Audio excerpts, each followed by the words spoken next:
Ngikulochise emlandeli nawe umbukeli wami ngimthanda kakhulu kwamambala ngomgqibelo omuhle hle usalotshisa nginamahlangu namkhuzane umzenzi umntakade kumntazana ubuya phasi kwadlawulale leli lilanga elenze ngusomnini kakho-ke siza kuthaba kilo kanti-ke mntwana kwethu namhlanje besikhuluma ngesihloko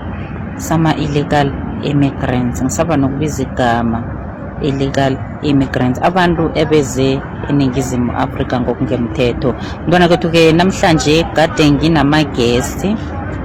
avezile yabo imibono nawe mntwana kwethu ungaveza wakho umbono lapho ku-comment section bavezile yabo imibono ukwahlukahlukana kwabo ngifunde lutho lukhulu mntwana kwethu ukhumbule-ke bona mina angisilo i-politician kodwa namhlanje ngifunde okukhulu mntwana kwethu-ke ziphi isikhathi khe ulalele ama-guest ekade akhona namhlanje kuMzinzi live stream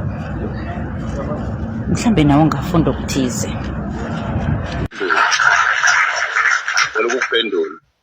Ukuphendula bese ngizobafishane kodwa sisakhula nami mina ngisakhula ngesami isikhathi nami mawethu nangitasona ama-2000 gone are the days all remain as history kwakuthiwa charity begins at home. Ngiphenduleke kahle futhi okusho ukuthi masingayekela ukuwathenga ama-drugs eSouth Africa angeke asathengiswa ama-drugs. Unfortunately la sidila ne-addiction ngibona izingane ezivezwa khona ku TikTok incane futhi khona ihlelo kuthiwa yini discipline noma yini whatever bayisa camp discipline camp abayisa lapho abadiscipline la ukuthi angazitholi inhlobo idamage but lokho doesn't change his mind ishintsha nje ama feeling mayise buyele ekhaya manje nangqondo uphindela kule nto futhi aphinda ayibheme. So ama-drugs inkinga yawo ukuthi setholakala uyabona la ngikhona ingane ziphuza i-drink wena uzothi ingane zesikole ziphuza i-drink zithenga namakhekhe ukubhayizisa zithenga namakhekhe ehlafune ngalana kule drink bafaka umuthi omkhuhlane utholakala emadrobheni mina la ngikhona impela edrobheni ngakhoma ukuthi yabona lapha angilona iphoyisa kuthiwa uma ngabe kubiza ngesizulu bathi uyimpimpi ngesilungu bathi uyi-whistleblower ekugcineni awuvikeleki wena whistleblower ndini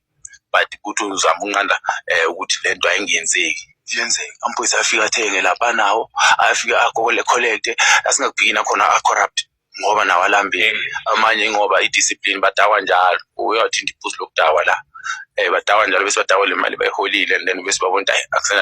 asithatha ama-20 rand la kanti udlulisa umuntu obulela umuntu ngebhakede la isho idumbu somuntu lapha ebhakede nona uyamdlulisa bese iphuzu ngidlulisa ngo-20 rand kuphela ayidlula yadlula umuntu ngalo ya 20 rand kanti lo muntu uyadingeka sekuzwala after hours uyithi inhliziyo yakho masukhumbula ukuthi ngimekile wadlula and ama-drugs inkinga yawo namaphoyisa abandakanyeka imphetha indaba ama-drugs inkinga kunomunye eThekwini uzunama-bodyguard udayisa ama-drugs kunabafana bamaphara kunendawo kuthiwa iplaza Phoenix ingase-Phoenix